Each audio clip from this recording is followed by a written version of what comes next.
ସୁରବାବୁ ନିଜ ସମ୍ମାନକୁ ରକ୍ଷା କରିବା ପାଇଁ ତାଙ୍କ ପଦରୁ ଇସ୍ତଫା ଦେଇ ପାରିଥାନ୍ତି। ତାଙ୍କ ସାନ ପୁଅ ଏବେ ମୋ ସାମ୍ନାରେ ଅଛନ୍ତି, ଦେଖୁଛନ୍ତି। ସେ କଂଗ୍ରେସରେ ଅଛି, ଆଉ ଅଧିକା କ'ଣ କହିବି? ସେ ତାର ଯଦି ଜୀବନ ଗଢ଼ିବା ପାଇଁ ସେ ଆମକୁ ବିଶ୍ୱାସ କଲାନି, ସେ ଅନ୍ୟ କାହାକୁ ବିଶ୍ୱାସ କଲା, ସେ ଗଢ଼ିପାରେ। କିନ୍ତୁ କଂଗ୍ରେସର ବିଜୟ ହେବ, ତାର ମୁଁ ମଙ୍ଗଳ କାମନା କରିବି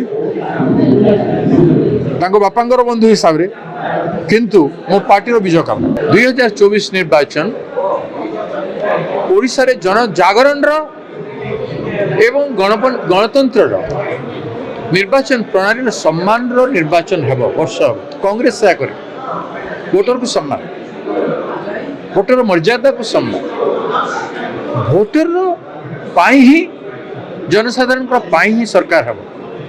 ପିପୁଲ୍ ଏମ୍ପାୱାରମେଣ୍ଟ, ଲୋକଙ୍କୁ ସଶକ୍ତିକରଣ କରାଯିବ।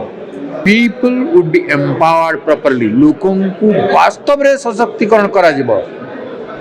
ସେମାନଙ୍କର ମୁଣ୍ଡ ନୁହେଁକି ବଞ୍ଚିବା ପାଇଁ ଷ୍ଟ୍ରଗଲ କରିବେ ନାହିଁ। ଓଡ଼ିଆ ମାଟିରେ, ଏତେ ରତ୍ନଗର୍ଭା ଓଡ଼ିଆ ମାଟିରେ, ଓଡ଼ିଶା ମାଟିରେ ସେମାନେ ଭିକ ମାଗିବେନି କି ଭିକ ମାଗିବାର ପାତ୍ର ହେବେ ନାହିଁ। ତାଙ୍କର ସମ୍ମାନ, ସ୍ୱାଭିମାନ, ଇକୋନୋମିକ ରେସ୍ପେକ୍ଟ, ଆର୍ଥିକ ଦୃଷ୍ଟିକୋଣରୁ ଯେଉଁ ସମ୍ମାନ ମିଳିବା କଥା ପ୍ରତି ବ୍ୟକ୍ତିକୁ ମିଳିବାର ହକ୍ ଅଛି। ବିଶେଷ କରି ନିଷ୍ପେଷିତ, ଗରିବ, ବିପିଏଲ୍ ବର୍ଗର, ଦଳିତ, ଆଦିବାସୀ, ଅତି ଗରିବ ଜାତିମାନେ ଯେଉଁମାନେ ଅଛନ୍ତି, ସେଇ ଲୋକମାନଙ୍କର ପାଇଁ ନିଶ୍ଚିତ ଭାବରେ କରାଯିବ। ଆଉ ପଢ଼ା ଲେଖା ହେଇଥିବା ଯେତେ ଉତ୍ପାଦନଶୀଳ ଯୁବକ ଅଛନ୍ତି, ସେମାନଙ୍କର ରାସ୍ତା ସମ୍ପୂର୍ଣ୍ଣ ଭାବରେ ଉନ୍ମୁକ୍ତ ହେବ ସେମାନଙ୍କର ରୋଜଗାର ପାଇଁ। ରାହୁଲ ଗାନ୍ଧୀ, ଜନନାୟକ ରାହୁଲ ଗାନ୍ଧୀ ବର୍ତ୍ତମାନ ସମଗ୍ର ଭାରତବର୍ଷ ପରିକ୍ରମା କରିସାରିଲେଣି, କୋଟି କୋଟି ଲୋକଙ୍କ ସାଙ୍ଗରେ ଦେଖା କଲେଣି। ତାଙ୍କଠୁ ବଡ଼ ବ୍ୟକ୍ତିତ୍ୱ କିଏ ଅଛି? ରେବନ୍ତ ରେଡ୍ଡିଙ୍କ ସାଙ୍ଗରେ ମୁଁ ପରଦିନ କଥାବାର୍ତ୍ତା ହେଇଛି, ସେ ଓଡ଼ିଶା ଆସିବେ।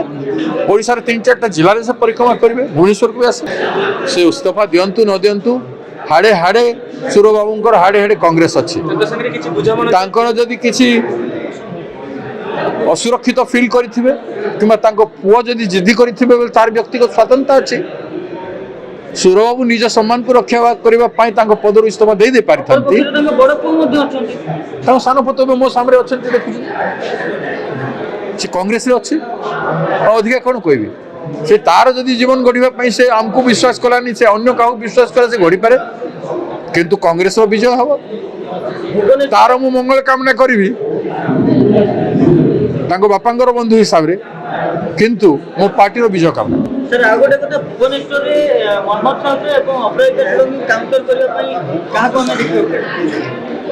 ଅପରାଜିତା ଷଡ଼ଙ୍ଗୀ ଜଣେ ରିଟାୟାର୍ଡ IAS ଅଫିସର, ଭଦ୍ର ମହିଳା, ସମ୍ମାନିତ ମହିଳା, 2 ଥର MP ହେଲେଣି, କିନ୍ତୁ ଲୋକଙ୍କ ପାଖକୁ ଯାଇପାରିନାହାନ୍ତି, ଲୋକଙ୍କ ସାଙ୍ଗରେ କାମ କରିପାରିନାହାନ୍ତି, ଗରିବ ଲୋକଙ୍କର ଦୁଃଖ ସୁଖ ବୁଝିନାହାନ୍ତି। ସେ ଲୋକଙ୍କର ପ୍ରତିନିଧି ନୁହଁ। ତେଣୁ ଆମେ ଗୋଟେ ଲୋକଙ୍କର ପ୍ରତିନିଧିକୁ ବାଛିବୁ ଏବଂ ଲୋକ ତାଙ୍କୁ ଭୋଟ ଦେବେ।